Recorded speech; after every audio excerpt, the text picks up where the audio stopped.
What is the big deal? I don't I'll tell you in a minute. Hey, Laura, this story has a point to it. Yes, I'm glad we're finally getting to something with a point this morning.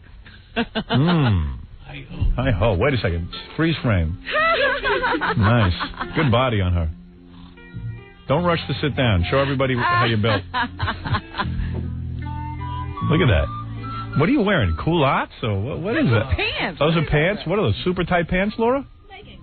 Leggings? With what? A bodice? What do they call that? Just a sweater. Sweater? He doesn't know the names of clothing. Yeah, so listen to this.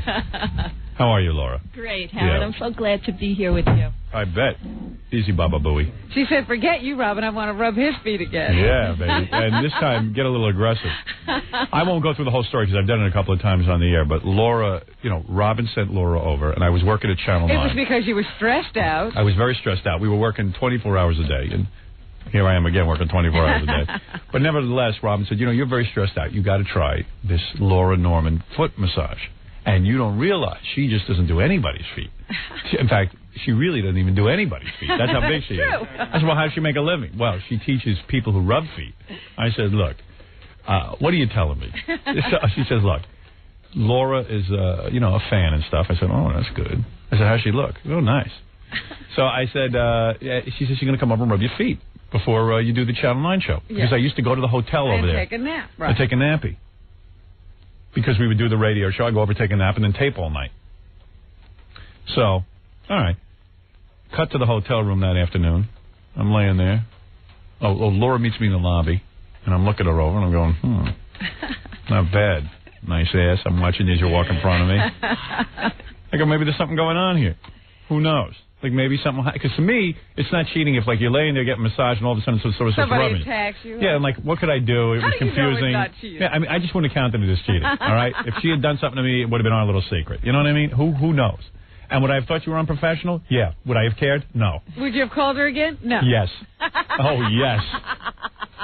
All I know is, I'm checking out your ass, the whole thing going up. I know you're professional and everything, but that's what I was doing. I could care less about my feet. Didn't he have his eyes closed? Is he lying? No, I'm talking about going up in the elevator. Oh, up in the elevator. Yeah, pay attention. This story makes sense. You mean there's a point? You're woozy from the last story. Hey, no, I'm punched. Yeah. I'm afraid to hear one of these stories again. So did you know I was checking you out? No. Man, I like the way you look. You're very fine. What do you weigh? About 110. Yeah, and what are you, about 5'8"? 5'6". Yeah, nice. That's what I tell my wife. My wife's 5'6". Laura has a very small frame. So does my wife when she works it down to 110. Your wife is not as small as Laura. Oh, yes, she is. No, well, she's not because she eats. I'm talking about her bone structure. No, my wife's got the same bones. No. Let them both drop dead. You'll see it's the same bones. They'll weigh the same amount. They'll weigh the same amount. Her bones are very fine. Well, you watch what you eat, don't you? No, ask Robin. Oh, really? she's a pig. Really? But you're meticulous about your exercise regimen. No, she doesn't exercise at all. And you don't have any belly flab or anything, do you? Nothing. I bet. Gorgeous. You must do it like a rhino. Really? Seriously. I don't know about that. Do you? You go to the bathroom a lot? All right, you're demure. You don't want to say. All right, you're professional. So I'm thinking maybe she's a player when we get up to the room. You know what I mean? So, because you tell me you had told Robin that I was attractive and stuff, right? Yes. Yeah. So I said, okay. You find me attractive? Very. Really? Well, feeling is mutual, my dear. You had your chance. So we get into this hotel room. She says to me, if you want, you can take off your pants. If not... I didn't say You didn't? that. Oh, no. you didn't? Oh, roll up your pants. That's it. All right. Oh, see how you changed the story? Oh, I know. She said you can roll up your pants and get under the covers and stick your feet out of the bottom of the covers. Right. And I was like, okay. I would have preferred to take my pants off. When I sleep, I like to be nude. So she starts rubbing my feet and going through this whole foot massage. And I'm thinking, she's nice looking. I figured she was going to be some pig. You know what I mean? Who rubs feet for a living? So I'm waiting and waiting. And she's rubbing and beautiful. I mean, I felt great. I mean, I got to say it was a superior foot rub, I guess. I was the first one I'd ever had. It felt terrific and everything. And as and I even would open my eyes once in a while because I was hoping her hand would inch up. You want to see where she's going? Did you have any desire to go further up my leg? I'm professional. You are. So, why is everyone so professional around me? Especially around you. Yeah, why? Why can't passion overtake? I swear to you, I thought you were going to go, Howard, I'm a big fan. and I know you have tension, and it's one thing to rub your feet. I but- didn't say she was ever a fan. I said she found you attractive. Well, that's a fan. Oh, it is? You're a fan of my looks. Absolutely. Right. So I didn't say what she was a fan of. She shouldn't have to be a fan of the show. Funny. Yeah. I mean, some girls are just fans of my appearance. I see. So I figured, wow, you know, you're going to do. Or I just was hoping you'd do something like rub me somewhere else beside my feet. So I'm laying there, and it felt And great. did he ever give you any indication that this is what he was? No, of course not. I want to tell I would you, never humiliate her that way. Howard, you I would were humiliate you other ways. Yes. And just to let your listeners know, Thank you. You were the most perfect gentleman. Oh, of you course. were so polite. I mean, I felt bad for you. I thought you were going to be. You were so shy. I didn't know if you would take your socks off, let alone roll up your pants. I felt bad for you that you had to sit there and rub my feet. I mean, you know, and although my feet, you got to admit, I have some of the nicest feet you've ever seen. You do. I do. 10. A 10, right? Absolutely. I figures. That's your what's attractive. feet are a 10. So even like when she was rubbing my feet, I would feel bad for her during it, and I was like, I wonder what she's doing down there. And I would open my eyes up, and she had her eyes closed, and she's like rubbing the feet. Like, you really love feet, don't you? Yeah. I mean, she was like, because what do you like commune with the feet or something? You get in touch with them? Well, I really connect with the whole person. All right. Yeah, she was telling me. I said, She's you connected to you. I was like, Right. you all right down there, honey? So, what? Yeah, my luck. It's really connecting with the soul. Yeah, well, you did. The whole soul, the SOLE. That's right. All right. Anyway, so I was talking to Robin the other day on the air, and you are considered the Well, you premier. saw her on Extra. I saw you on Extra rubbing some dude's feet. Mm-hmm. And you were promoting your new book, Feet First. Here it is, A Guide to Foot Reflexology. There it is, professional Well, that book. book's been out for a while. Oh, it is? She's going to. Yes, she's I'm working starting on a new one. Oh, you are? Yeah. Oh, the hell with it. I'm not going to promote this. All right. So anyway, So I tune on TV, and it brought up old memories. I see you rubbing some guy's feet, and they're making a big deal about you on TV. It turns out the guy's feet, who she's doing, is her boyfriend. By the way, he's no Prince Charming like myself. You should have gotten intimate with me. Believe me, he's all right looking. He ain't great. I think he's very attractive. You could do a lot better. She thinks you're very attractive. Well, you're right there. So anyway, you know what? You're not too particular. Anyway, all right. Who has nicer feet, me or your boyfriend? Tell the truth. You both do. Tell the truth. I saw his feet on TV. Tell the truth. Who has nicer feet? He does. Oh. I know you're lying. I saw his feet. Why you got to be like no, that? actually, the feet they were honing in on weren't his feet. No, it was stunt feet? No, because they had interviewed a few people, so when they were doing all the promos, those were other feet. Oh, I see. Well, whatever. Okay, so to make a long story short, I told Robin on the air the other day, as good as you are, believe me, I can rub her feet just as good. Now, I'm not going to drag this thing out because it's radio, primarily. We got the E! Show, but that's, who cares about that? I got bigger fish to fry. So what we're going to do is, Robin, what does she got to do, wash her feet? I don't care if she washes her feet. Like, okay, I like smelly nubbins. I really did that for you. You know. Oh, let her wash her feet. It's true. Who wants to touch her feet if she doesn't wash Thanks them? a lot, Howard. Put them in the, what is that, a foot soak? Yeah, an aromatherapy foot soak. Oh, I'm I developing smart. a new line of aromatherapy. Why, because you got to massage a lot of stinky people's feet? Well, it's aromatherapy. That's for the masseuse. Well, I was going to say, I hope it's something good for him. My feet never smell. Never. I'm a very clean person. Oh, that is not true. I swear. I've smelled your feet. I what? Probably because you I have well. a tremendous diet. I've smelled his feet. No, you haven't. I have to. You have never smelled my feet. I'll take my shoes off right now. Maybe today's a good day for you. Well, they were real clean when I worked on That's right. And I didn't take no foot bath. The only time my feet smelled was when that time I stepped into dog duty. I don't know what you had done. I didn't have my shoes on. I got a nasty case of pinworm. But in general, my feet are very, very meticulously cared for. My feet are fine, too. Well, we'll see about that in a minute. All right, so Robin will take out her smelly nubbins. She will soak them in that aromatherapy. Is that available on the market? Not yet. I see. Oh, you're industrious. I like money-hungry broads. And she's gonna wash her feet. I will blindfold my Robin, and then one of us will begin the foot massage. We'll do it 40 seconds apiece. Okay. All right. Now my hand is a little bigger than yours, and perhaps that will give it away. I'll try not to. I'll try to obscure my touch. I'll just tell you which is the best. Would you be honest? Or are you going to be caught up in Howard, some sort of weird thing? I'm always honest. All right. So you'll do a minute, I'll do a minute, and we'll see what happens. Okay. All right? And I have to be blindfolded. Where am I going to be? Where? Yeah. You're going to be right over here with your feet up on this counter. Oh, that's going to be uncomfortable. Right. Yeah, well, it's television, too. And then we'll see who's better at it. I'm telling you, I'm as good as you are. Okay. Well, I teach classes to people, and I really encourage people to know that it really is very easy. Of course. I give foot massage all the time. I'm terrific at it. Who do you give them to? I know girls that I give foot massage You to. should give them to Allison. Nah. It's really wonderful. I got her already. Enhance relationships. It's really great. I don't want to do that. She says it's a sexual turn-on. Yeah, well, that's what I do it to other girls for.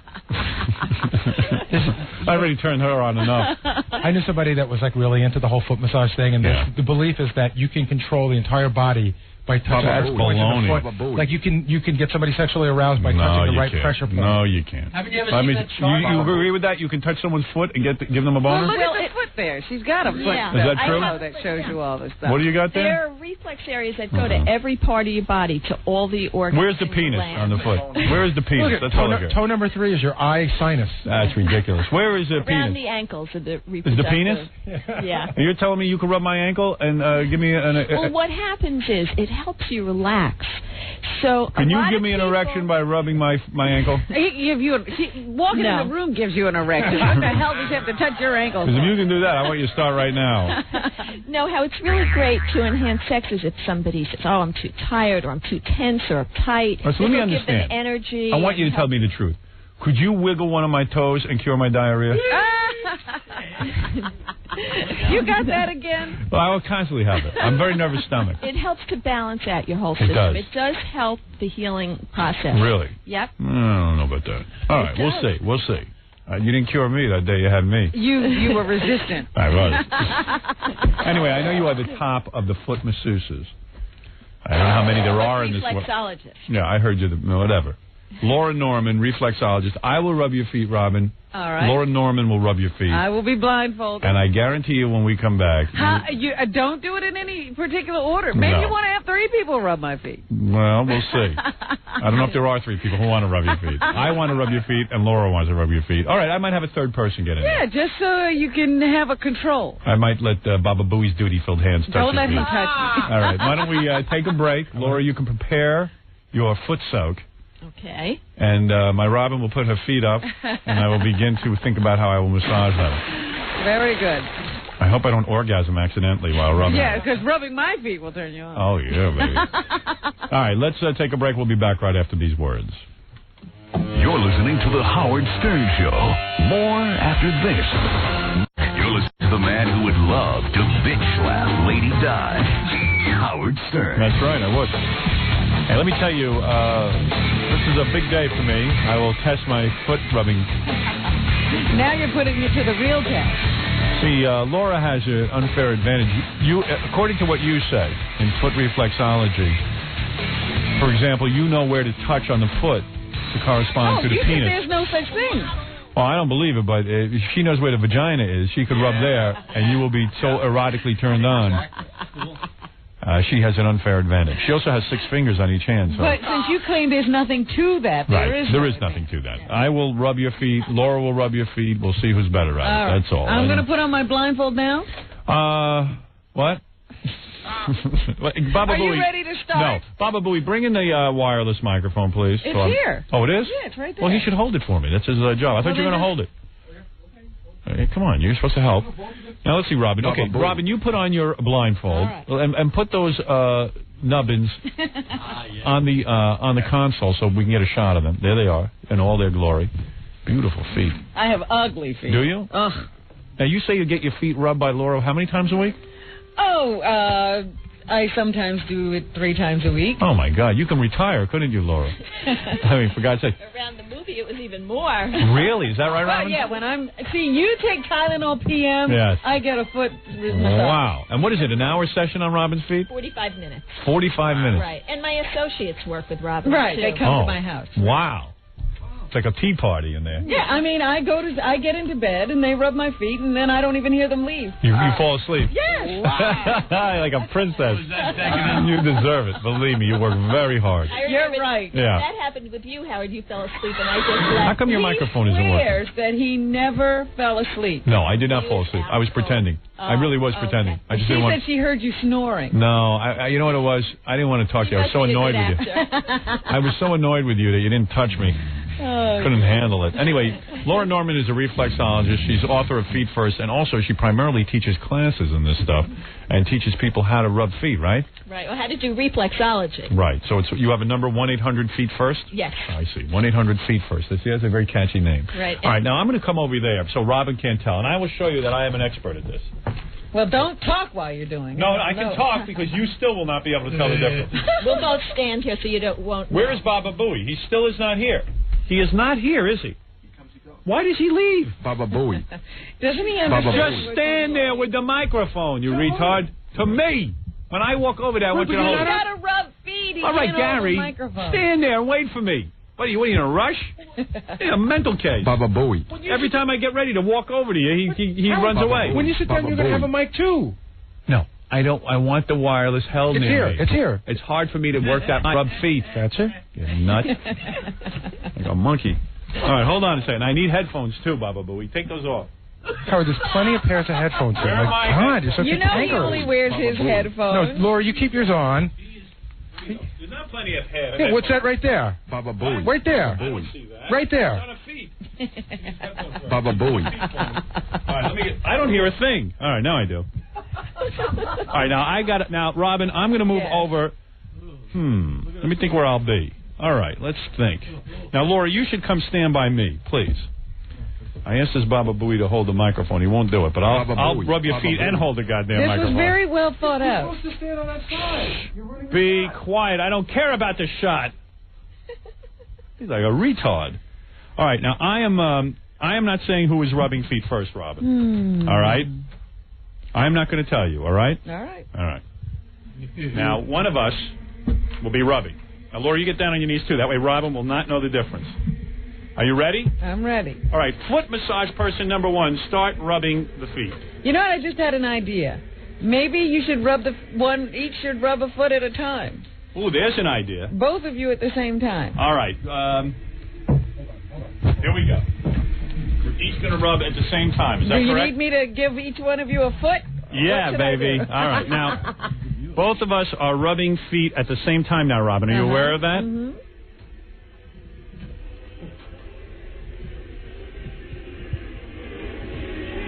And I guarantee... How are you feeling, Robin? I feel fine. Laura, how are you doing? I'm doing great. Good. I see you're starting to copy me. I'm not looking at you at all. Don't give hints and don't say anything.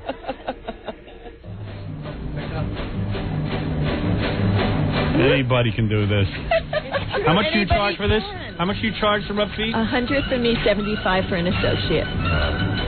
That's when they come to our office. If we go to the home or hotel or hospital or office, it's double. Robin's sweet little nubbins are being rubbed by you, I see. Yes, I'm very relaxed. Notice I'm quiet. She's going to fall asleep. It's very relaxing while you're having it, and then you feel very energized afterwards. You know what I think? I think this should be done during the show all the time. Yeah, you're on drugs. All right, I'm going to ask both people to stop now. Now, Robin, I want you to be dead honest about this foot massage crap. All right. I really want you to be honest.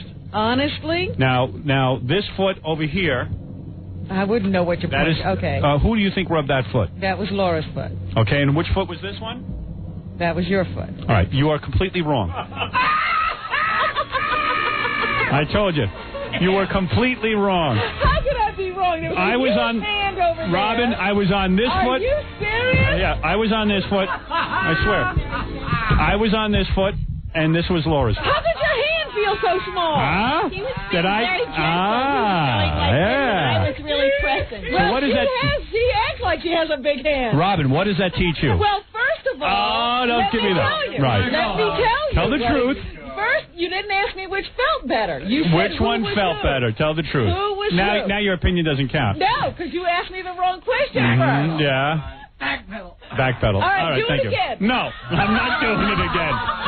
Ladies and gentlemen, I am an expert at this. No, I am a great masseuse. masseuse. Not an expert. You are not an expert. All of the women who have You ever are not an received a expert. massage from me know that I am good.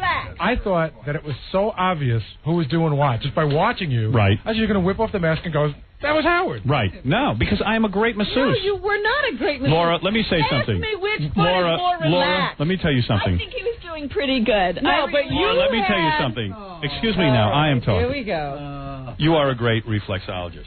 I have been. I'll tell you how great she is. Excuse me. Your hand felt like it was as big as yours. Did Laura do anything different than she usually does? Laura, I have a natural gift of massage. I do. I am terrific.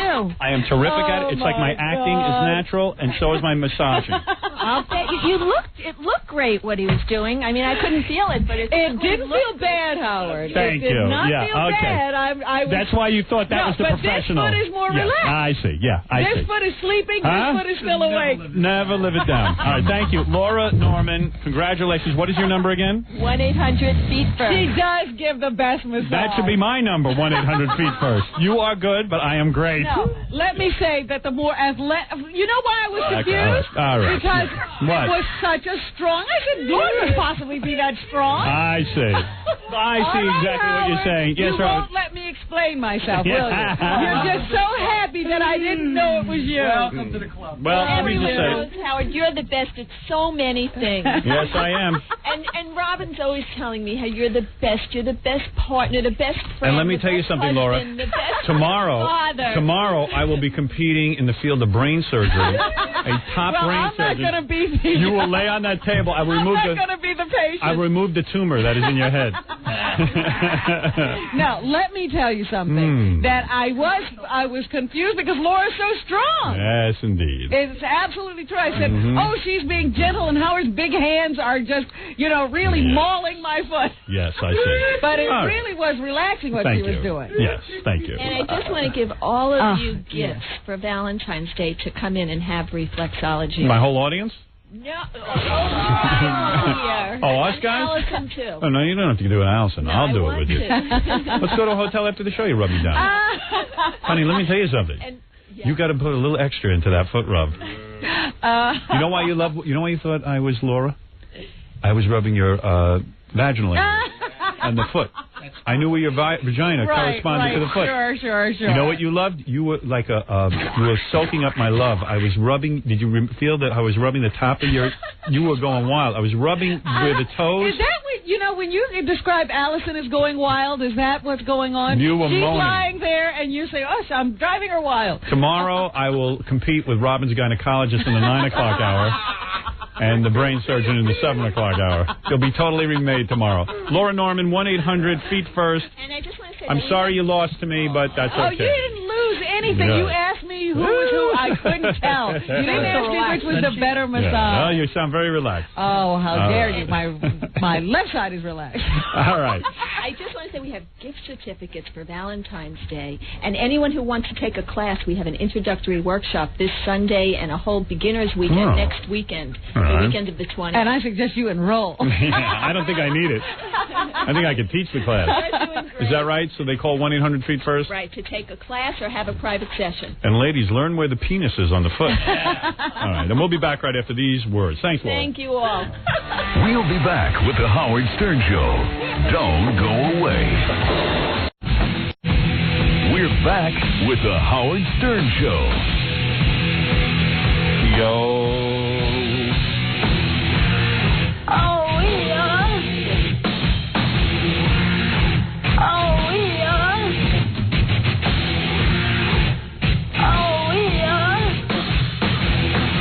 Tell you. One thing I know for sure, if Robin was rubbing me and Laura was rubbing me, I could tell the difference. For sure you could. Yeah. But I'm going to say once again, you asked me the wrong question. You didn't ask me which foot felt better. You asked me to choose who was who. Drop it. I'm better at it than You're she is. not. That's exactly what I said. You wouldn't be able to tell the difference. Horrible. And you couldn't. Horrible. You could not. If you had just asked me which one felt better, Laura would have won. No. OJ had better excuses, right? And then you whipped off your... I'm not even going to talk. No, I'm not whatever. even talking to you the rest of the show. I'm not talking to you ever again.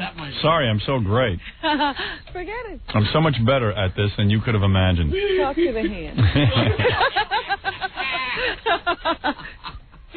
Robin, before we get to the news, yes. and I talk to your hand... I'm going to give you the news. Yes. Before we get to that, there's a guy with a King of All Rednecks has a quick phony phone call. Okay. King?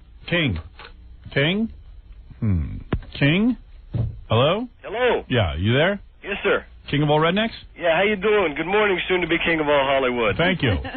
Yesterday, before I get to my phony phone call, I went down to the KLSX movie tour bus and caught the 5-minute short. It was fantastic. Thank you. Yeah, we have a tour bus going around Los Angeles, and soon it's going to be in Cleveland, Chicago, everywhere. All across the country. All the markets that were on the radio will have buses in, and even in markets that were not on the radio, and they're going to be showing a little clip of the movie, so you can see an advanced kind of screening. Wow. Yeah, cool. So what does it do? It just rolls through the streets? Well, actually, they had it parked in one central location, and then what they did is they loaded about 8 to 10 people in at a time and ran a 5-minute clip. Don't want to give it away, but it was the bathtub scene. Oh, good. How did you find the bus? Well, KLSX has been advertised in it every day what location it's going to be at, and then I just happened to work in that area, so I went down there and checked it out yesterday afternoon. And the only reason I got this phony phone call off is because when they announced that the OJ verdicts were coming in, I raced home from there, and we were able to get this phony phone call off. Now, you did this to the E! Network?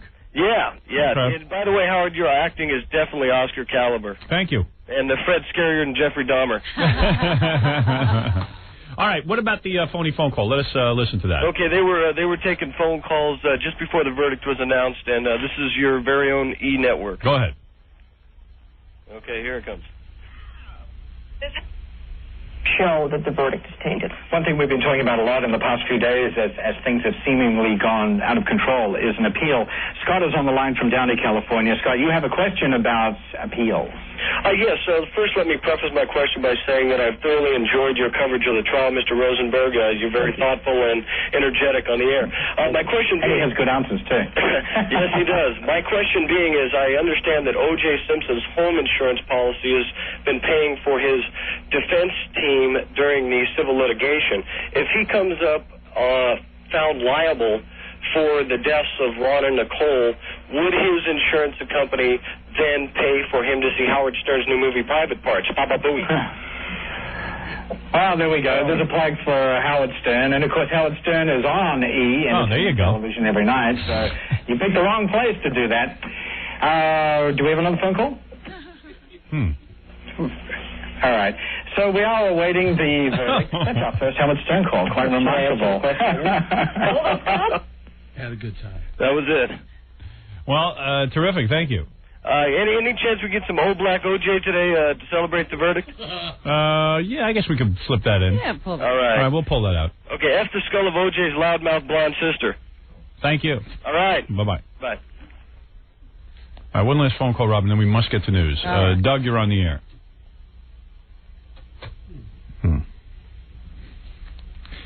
Doug? Dougie? Hello? Are you sure you pushed something? I don't know. I'm still woozy from the foot massage. Doug, are you getting a foot rub from Laura Norman? She's kind of cute, don't you think, you guys? Kind of cute. Very sweet. Yeah. Perky. Nice bod. I really did. You got the foot rub from her, too, right? Yeah, it was great. Didn't you think she was going to do something to you? Because she seems so friendly. I wished, but I knew that she didn't go above my ankle. When she did your foot rub, was that after you got your toenails removed or before? I don't remember. I just remember being uptight. And then I said to myself, you know what? She's probably seen every kind of foot in the world. Not that. Yeah. I remember that almost drove her out of the business. I remember Didn't she start teaching after that, Robin? Yes. And not doing? She gave up hands-on work. Mr. Martling, I'm going to give you to one of my associates. She's very good with rotting feet. But people with leprosy. Somebody she wanted to penalize. Mr. Martling, you know, I've never used gloves gloves before, but I think I'd like to try it with you. Yeah, if you don't mind, I'd like to use gloves. I don't want my fingernails to start rotting. She rubbed my feet with her feet. Jackie has like this weird, what's it called, 10-nail syndrome? 20 nails. Whatever it was. Yeah, and Jackie has like this He fungus. doesn't even know what he had. So Jackie had, yeah, right. Jackie had Meanwhile, I had all my toenails yanked out. Now my fingernails are fine. Yeah, I know. So Your which toenails means they would have been probably fine. got fine. Jackie had a real problem, and I guess it was from his years of alcohol abuse or something, but... Well, everything abuse. Yeah, it was just his toenails started, like, getting this weird fungus, and it looked gross. So instead of going, like he just, like, his wife saw a picture of it in a penny saver. Some guy had, do your feet look like this? And it was a drawing. It was a crude drawing. Yeah. And Jackie goes, yeah, that looks like my feet. Goes to the guy. Jackie, here's your feet. Goes to the guy. Guy says, you know what? You know how you get rid of this? Pull all your toenails out. I mean, I could have told him that. And the guy pulled all his toenails out. Yeah, he walked around here, remember, with the tops of tennis shoes cut off. He couldn't have anything. It cost a fortune? What did it cost? And I don't think I got anything back from insurance because it was elective surgery. Really? Yeah, like you did that for cosmetic reasons. Yeah. And the toes never grew back. Why did you actually... My toenails, I've told you this before, my toenails were growing back weird. Yeah. I mean, before it, they were growing back weird because little things were coming out of the side. Like spurs. Spurs that would cut me and cut Nancy, so I got my toenails pulled out, so now I have no toenails, and those little things still grow. They do? So what do you do with them? I cut them off. Really? You clip them? Yeah. The spurs still grow. That's why you got them pulled out the further. Right. Was sued. I don't understand why in the first place you got your toenails pulled because... Was it you were embarrassed cosmetically? You know they what? didn't hurt, The did they? mistake I made was going to a doctor that I couldn't have known what he was doing. But after that, once you're in there, you trust the doctor. He says he should come out.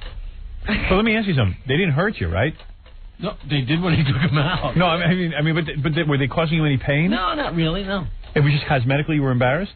No, they just were growing weird. And no, they looked so it was like the they had thought. fungus. And then he said, oh, no, you got a fungus. You got a fungus. They got to go. They got to go. He didn't do any tests. He just looked at it No, and said... I had been through tests and different stuff. It was one of those things where everybody said there's no cure. People don't know what to do about it. They're still fooling around with it to this day. You know, people say, oh, I still get ointment. Every week I get different ointment. Hey, this is the stuff that'll do it. Put this on. It's like, but you don't have a problem down there anymore. No. I'll get my feet cut off. I have. No, there's no problem. I still don't know why he even cared. It was just like, Right, it who wasn't looked at bothering him. All it was that Nancy saw the picture in the magazine. Yeah. Hey, yeah, that looks like my feet. Do your feet look like this? Yeah. And I'll bet you that guy didn't test anything and just ripped Jackie's toes. What did it cost you to get your toenails ripped out? Something, $200 or $300 per toenail. Wow. Oh. You know what? It might have been more than that. And then you, but I don't understand something. When he did it, did he put you to sleep? Or you just waited with your foot fell asleep? He numbed your toe. He numbed your toe. Didn't he stick like a needle in it? Yeah, it was. So each toe had to receive a needle? I think he gave me a general thing, and then I think he did like 2 or 3. He gave you an epidural. Like they give the women. Yeah, pregnant woman. Yeah, to block the pain. Like, so you're not feeling it, but you're hearing the. You're watching them yank. Oh man. And then they aired it on E! And for right. And then for days you couldn't walk, right? Well, I had the toes in my sneakers ripped off. Wow. I remember he's walking around like an old man, shuffling along. Shuffling. How long before your feet started to feel normal again? It was pretty quick. Was it? Yeah. Jesus. But no toenails now. Well, little hunks here and there. Doug? I don't know if I'm working this phone right, Robin. It doesn't sound the same as it normally does. I'm better with feet than I am with the phones. Hello? Go figure that out. My sister always said I was an expert masseuse. Really? Yeah. Well, what does your sister know? She knows. When I was a little kid, she used to make me rub her head, rub her feet. I had to do all this, like, slave stuff. Wow. I didn't know that was going on. But I didn't mind, because, like, every once in a while... are we on the air? Yes. I didn't realize. Nobody wants to. I didn't realize we were on the air. I forgot my image. Oh, yes, and then I would do it and leave. She was really hot, and I'd see her. Could see underneath her dress when I was down by her. Yeah. She'd wear those culottes. Culottes. What are you doing? I'm trying to get the phone to work. Hello? Scott the engineer, sit still. Don't worry about it. Massaging the board. Hello? Hello?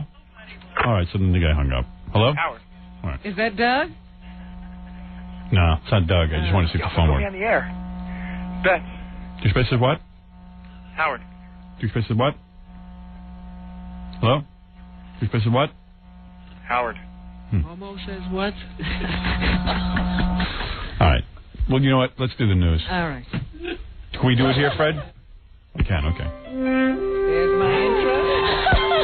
No, I didn't even... No, I didn't read you this. What?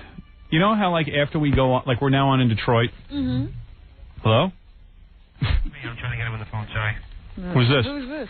Who is that? Gorilla, I think. Who's that, Gorilla? Yeah. How are you coming through? I'm in the office trying to get a see if he's on this line. How could you possibly be coming through? I don't have anything... You didn't hang up the phone, and I just plugged down 2, and you're still on.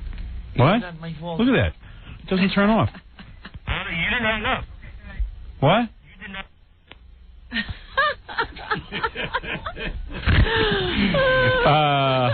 You did not hang up. You did not hang up. You did not hang up. I don't know. Hello? Yes. Oh, it is working. Okay. Yes. This is Robert. How are you, Howard? All right. Make it quick because I got to read Robin something. Okay. The reason that Robin can't admit that it felt so good is because you are such a god that you're so hot that as soon as you had physical contact with her anatomy, she lost complete control. Yeah, she couldn't think straight. Couldn't think straight. She's in love with me. So, in other words, Laura gave the better massage. I just couldn't think straight. It's just the charisma. There was a magnet. There's a magnetism in my hand. Power. A magneto You man. know what? You men think you're so powerful. He's a guru. He's a guru, all right. He's guruing all over me. I grew about 6'5". Forget about the Dalai Lama. All right.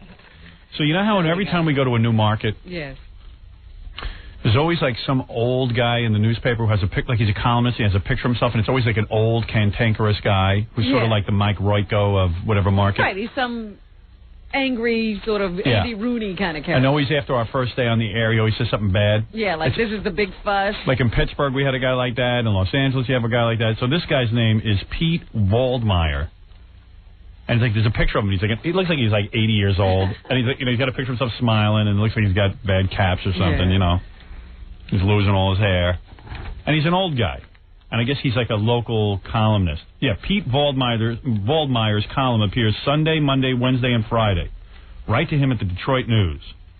And, you know, like he's waiting for people to write to him and stuff, you know. And you know this is the most flattering photo he has of himself, too. You know, that's the sad part. He looks like Jabba the Hutt. Right.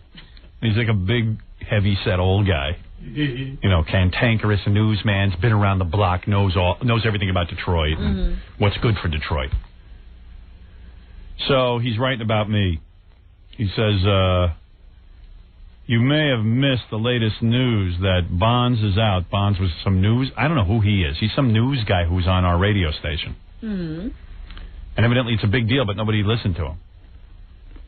And Saturday, WXYT announced the triumphant return of a dirtbag potty mouth named Howard Stern.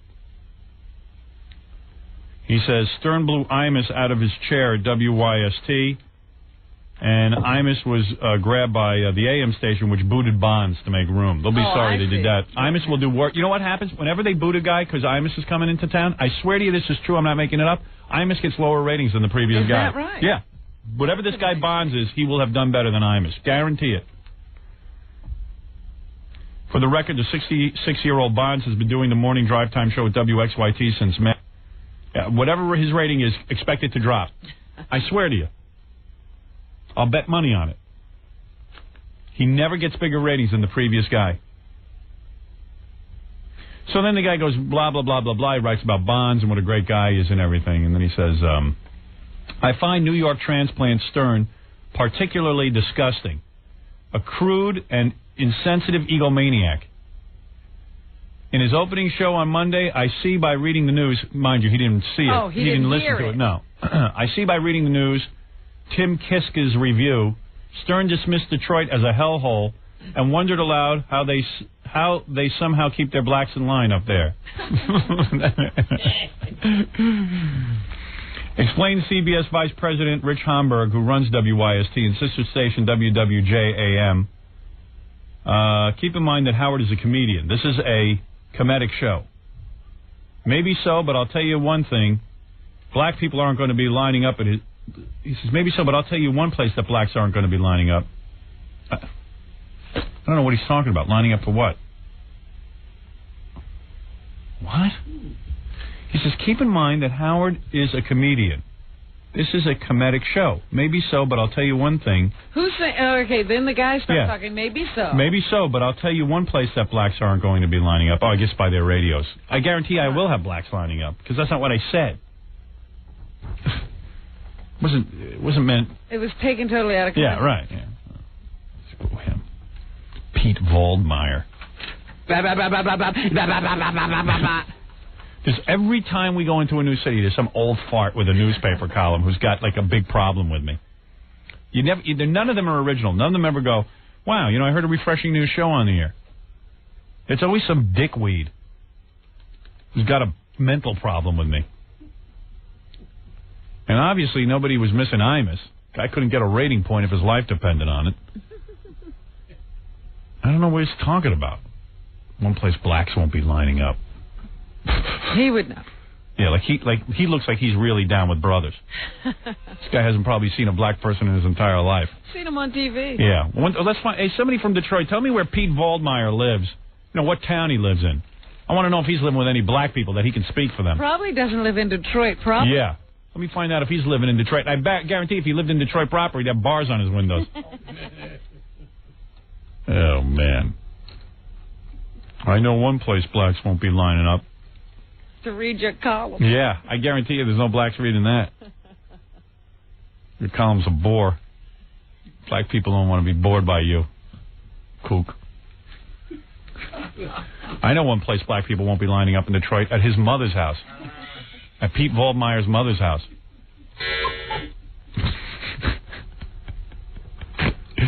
Anyway, you were saying there's some important news, and I don't mean to... Of course there's some important news. The important news is that O.J. was found liable, and an award of $8.5 million has been given by the jury in the O.J. Simpson civil defense trial to the Goldman family. O.J. be real mad. And now the trial will go into a second phase where they determine punitive damages. Because this is just the compensatory damages. They will have to also determine a punitive monetary sum. One of the lawyers is predicting that this second phase of the trial will last about a day. O.J. was silent. Silent but deadly. During the reading of the verdict. And when he left the courtroom, he made no comment. But he did stop at an ice cream store to pick up some dessert for his children. I mean, going home, he picked up the ice cream. Yeah. No kidding. Yeah. They should have confiscated the money and given it to Fred Goldman. That's right. That's somebody else's money. Yeah, really. Where's he getting the money to pay? Every time he pays for something, they should confiscate. It was a unanimous jury verdict. And the Goldmans certainly feel vindicated. Here is Fred Goldman's reaction. All right, first we'll hear from Fred Goldman, Rob. Was done with honesty and dignity, complete truth. Right. And no BS. Our family is grateful. No head games. For a verdict of responsibility, which is all we ever wanted. Right. And we have it. Thank God. Yeah. Finally. He has some vindication. What a nightmare. Here is the family's lawyer, Daniel Petrocelli. He turned out to be the Johnny Cochran of this case. He was the guy with all the emotion, and he was the guy who gave the rousing closing arguments and swayed the jury. He's white people's Johnny Cochran. We are very grateful for this jury's verdict, and we feel that there has been vindication for Ron's death and Nicole's death. Well, it would have been a lot better if O.J. fried. But what are you going to do? Yeah, can't fry him now. And, of course, he's laughing because no one can get to his money. So what good is it? But I guess it's really good. At least we can now say, Well, he certainly can't earn anything else because they could get that. Right. That's cool. Let's make him a pauper. Wouldn't it be funny to see like a homeless O.J.? And people were even debating yesterday as to how much money O.J. could possibly make now. You're kidding. How about zero? Well, there's some people who feel that he is worth about zero, that he'll never be able to make any more endorsements. He'll never be able to go anywhere. He certainly can't, he's not going to be able to act anymore. But they say he has $3 million in a pension fund, right? Yes, but that's not to be touched. Yeah. Oh, but he... Oh, I see. You mean he can touch it. He can touch it, but nobody Right. else can. Right. So he's still a millionaire. How does that work? Well, I'll tell you how it works. He can get it, but they can't? Yeah, because rich guys make laws like that. They go like, hey, okay, if you're sued, but if you put your money in a pension fund, it can't be touched. But that means O.J. can't touch it till he's older, or he could touch No, it? he can touch it tomorrow. He can draw off it. I know I'm stupid. I don't understand that. It's the law. No one understands it because it's a dumb law. Now that he's been found guilty, they should be able to give him an electric chair. He can't do it now. He couldn't, start more retirement funds. Right. But because these were all started before any of these actions were brought, those funds are untouchable. Why can't the Goldmans and the Browns now sue O.J. for taking away Ron Goldman's civil rights? Remember, they did that in the Lemrick Nelson trial, and they did that in the... yeah. Why can't they do that? But those were race-based cases. Yeah, what is this? It's not a race-based case. Can we make an argument that it is? Race-based case is hard to say. Yeah, he did good. So I don't think I it's see. the same thing. I see. Too bad. I say it's a race-based case. I'll say anything. To get him on trial again, so that he could do some time. I'm bored now that there's no trial. Well, yeah. Well, they say that O.J.'s troubles aren't over. There'll probably be an appeal. Let's hope this drags on to the year 2000. They were talking about it yesterday, and they said there were some rulings that Judge Fujisaki made that could... Fujisaki. Wait, is there any American judges in Los Angeles? I'm sure he's American. You have to be American to be a judge, Howard. Fred, what am I going to get paid? Yes, how much does he owe you? You get 100? Yeah, I get 50 because I bet that the jury would take longer than a day. Right, and 50 on the verdict. Okay, right. Here, give me some money. $100. Yeah, give me that. Pay up. You got 100 too, Jackie? Oh, I bet him 100 that the jury wouldn't come back that And day. where's my money? Here you go. Show her the money. Show me the money, man. Oh, good, I got $100. That's all I got on me. Very nice. I feel better now. Didn't win any money on the Super Bowl, but... Jackie claims you owe him that. You know what? I told him one day, after the whole Super Bowl thing was over, I came upstairs and I said, Jackie, I have $100. Take it now. I didn't want your money in the hall. I wanted you to admit on the air that you lost it to me and give it to me on the air. All right, then I'm never going to You're never going to get it. And I gave you proof that I won from John and Gary, and you refused to play that. So my betting days are over. Oh, we're all broken up. I'll kill myself. So anyway, that's what's going on with O.J. We'll now wait to see about the appeals and what happens with the second phase of this trial. F. Jackie's rotting feet. O.J., of course, as usual, was competing with another major news event. Remember when he conducted his slow-speed chase a couple of years ago? That was during the NBA playoffs, so he interrupted basketball games. This year, he decided to try to fry a bigger fish. He decided to try to interrupt the State of the Union address of the President of the United States. Frying a dead fish. But the networks got a hold of themselves and pulled themselves together and realized, because, Dan Rather was sitting there anchoring the O.J. trial, and then they realized, oh my God, in a few minutes the president will be speaking to the nation. Who what cared? Are we going to do? How ridiculous. So they decided to tell everybody in the audience, to make sure they understood why we had to watch the president, that it was a constitutional thing that was happening here, and it was a major event of pageantry for this country, and it should be watched. It was much more important than O.J. Screw that. Hey, tomorrow, let's go out on the street and get black people's reactions. Okay. That'll be good. Sounds good. Let's go up to Harlem, where they'll be angry. Yeah, send John. Maybe he won't come back. See what they think of the OJ. Tell me, sir. It was very interesting last night. I've always thought this when I watch the State of the Union address. Yes. I know you don't watch these things. I try to, but I have to go to bed. I know. The president won't come on early enough for you. He should come on 4 in the afternoon. I have a masturbation schedule I have to keep up with. Well, I think he's doing it for the rest of the country that still is up at 9 o'clock at night. Understood. But they have everybody who runs government. The Supreme Court is there, the whole Congress is there, and the president is there. 3 branches of government. You get to see everybody who runs this place sitting in the same room at the same time. I'll have to watch that. And you notice how sickly everybody looks. You know, all these old codgers drag themselves in who can hardly move. It's a friggin' snooze fest. With bad hair pieces. That's why I'm always kind of happy when, people say, why'd you vote for Clinton? Why do you like Newt Gingrich? I said, well, those are 2 guys at least appear to be able to walk. They're sort of healthy. And they also seem to have some energy to move government along. It also seems to me that most of these people are suffering from hardening of the arteries. I don't even know how much oxygen is getting to their brains. Not much.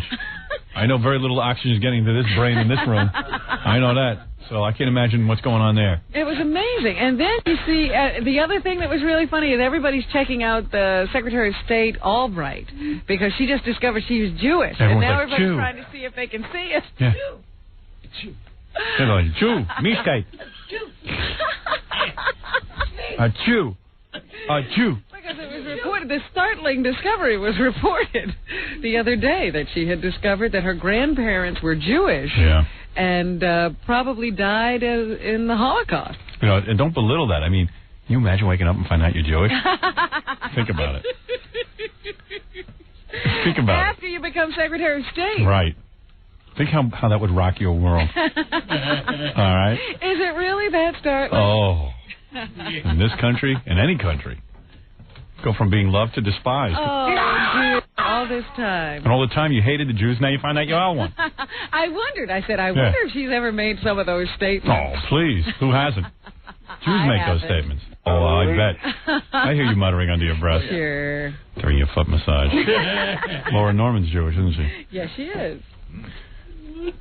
But anyway, so they had the President's State of the Union address. He talked a lot about education and how important it is to get our stupid students up to snuff. Is that what he the rest said? Of the world. I heard his answer was to give everyone a computer so they can get on the web. Well, yes, he says everybody needs a computer. Everybody needs to be on the World Wide Web. Yeah, I've been on the World Wide Web. Second tier of the web for the real brains. Oh, I've been on the web. There's nothing going on.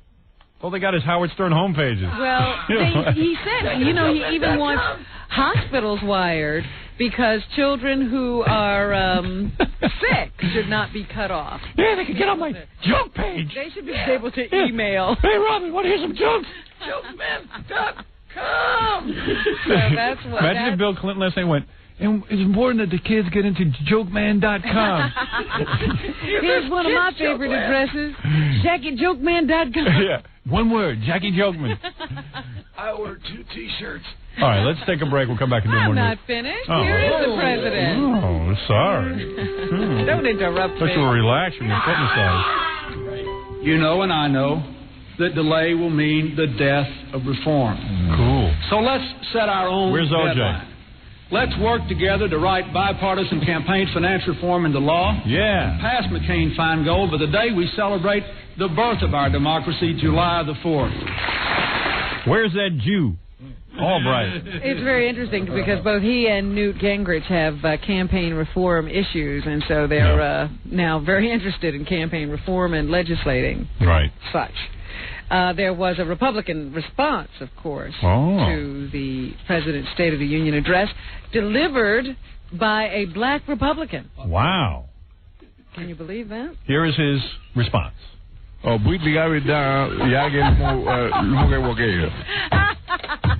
Which means what? Here is... All he said was, F you, and then he ran out of the room.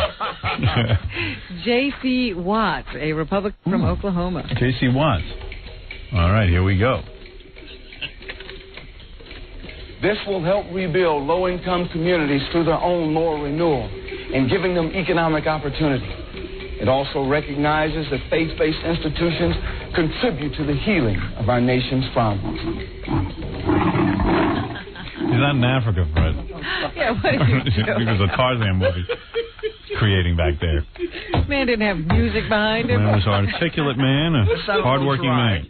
There was a bit of controversy. I don't know if you heard about this, but Newt Gingrich, who is, I guess, trying to be everybody's friend now. You know, Newt, it looks like a whipped dog. Yes, he's had a hard time. When he's standing up there now, it used to be the powerful Newt Gingrich, And now you see this very conciliatory, smiling guy who has to be everybody's friend. Right. And really, somebody else is running the House of Representatives now. He's sort of like a figurehead. That's correct.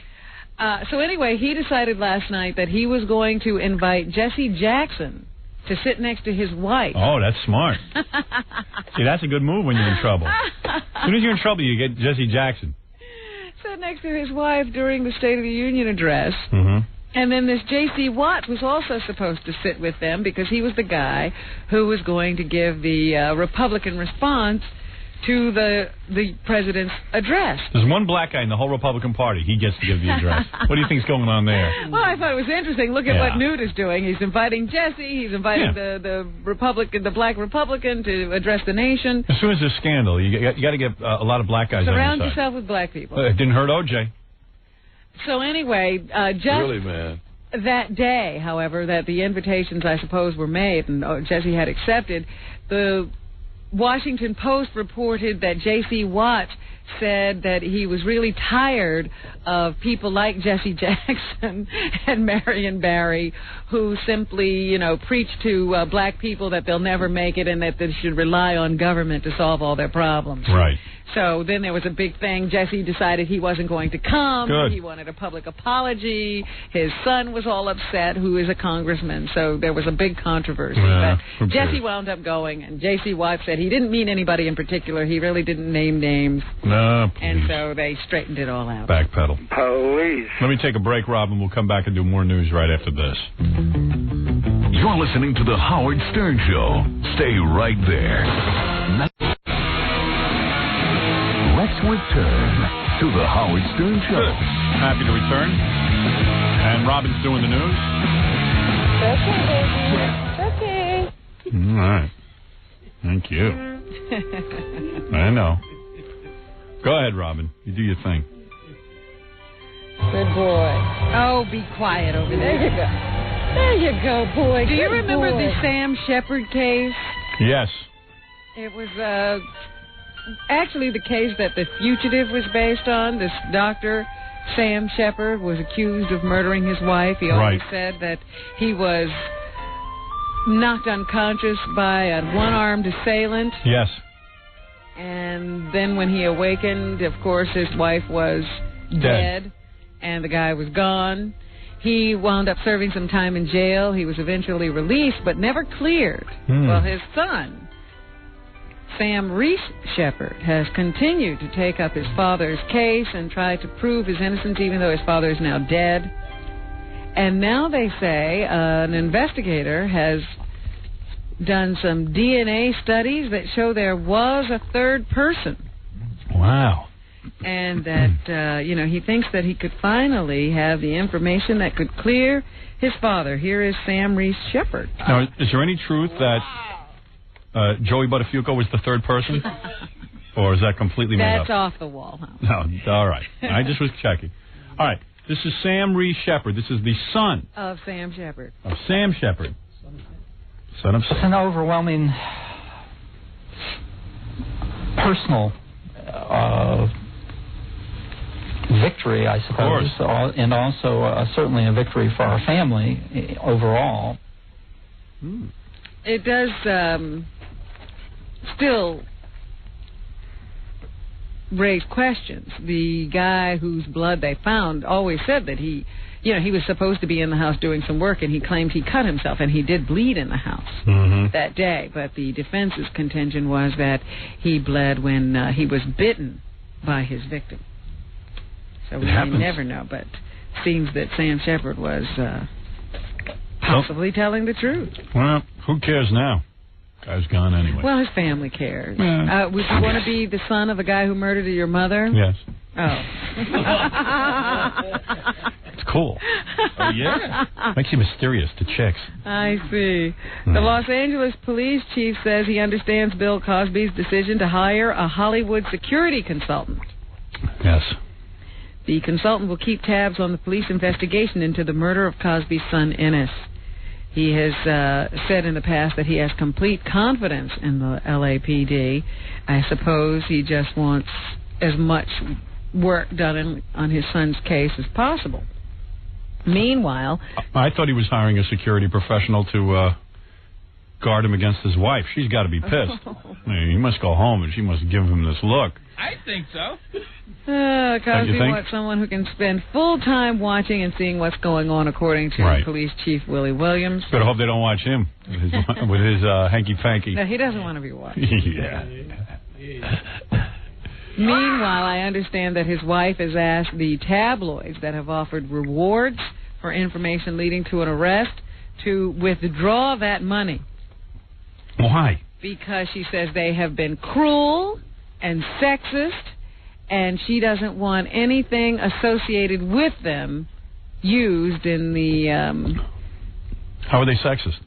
I suppose by reporting about this woman that Cosby ran around with. Oh, that's sexist? I don't know what she's Maybe she means they're about. sexy.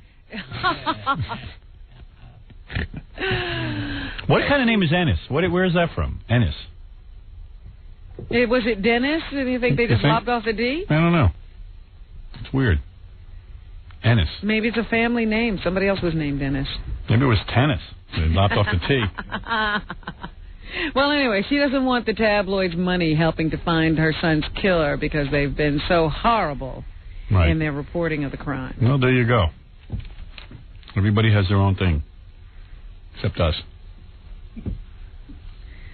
A member of O.J.'s criminal jury says she couldn't be happier that the civil jury came down against O.J. Simpson. Right. The lone white juror was on NBC this morning, and she's said she always felt that Simpson killed his ex-wife and her friend Ron Goldman, but with prosecutors having to prove their case beyond a reasonable doubt in the murder case, she says she had to vote for an acquittal. Oh, yeah. Way to go, lady. What BS that is. Admit it. You were afraid the black people were going to gang up on you. The standard of proof is much lower in a civil trial than in a criminal trial. Yeah, nobody proved anything during that criminal trial. Nobody. That was 1 hour they deliberated, I think. Oh, my God. These neighbors are hoping that their neighborhood will return to normal now that the case is all over. Yeah, sure. For too long, the people of Brentwood say their community has been besieged with tourists seeking a peek at Simpson's home or at Nicole Simpson's condo. So they're hoping that all of this now goes away. Go away. I understand that the president got upset when he heard that he was going to have to compete with O.J. last night. I think it brought him a lot of audience. What do you think of that? I think it was a good lead-in. Well, it was just interesting to me, you know, the different comments that some of the commentators had to make while this was going on. CBS's Dan Rather told viewers that the network would have a poll measuring reaction to the State of the Union address. That was originally what was going to go on. And later, because, you know, all of the O.J. Simpson news, of course, was breaking, he said, in a word, we've canned that. Yeah.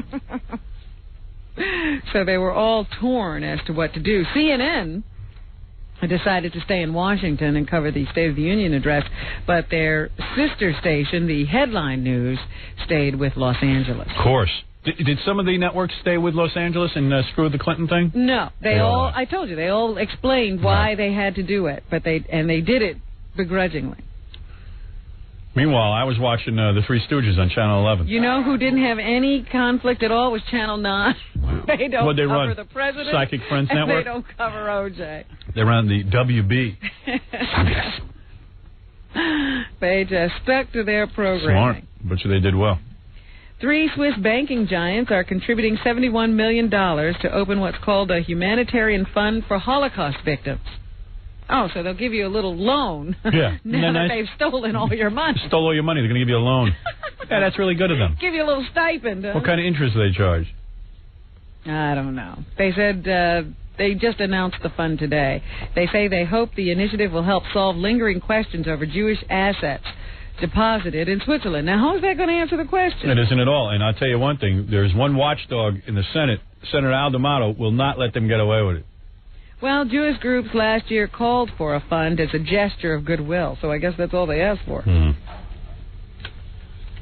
I think I'd want all the money back. Right. With interest. Right. Right. The Pope has the flu. No kidding. Yes. The Vatican says Pope John Paul came down with the virus today and has canceled audiences for the next few days. I'll tell you one thing, he keeps on going. Yeah. Like the Energizer Bunny. Him and Elizabeth Taylor have more medical problems. You see, I couldn't believe... Doctors have prescribed bed rest. Oh, that's what I need. And a what? Yeah, but you can't go for that, Pope. Some good news for Dick Morris, the fallen presidential consultant who was exposed as a guy who hires prostitutes and then tells them all the secrets he learns in the White House.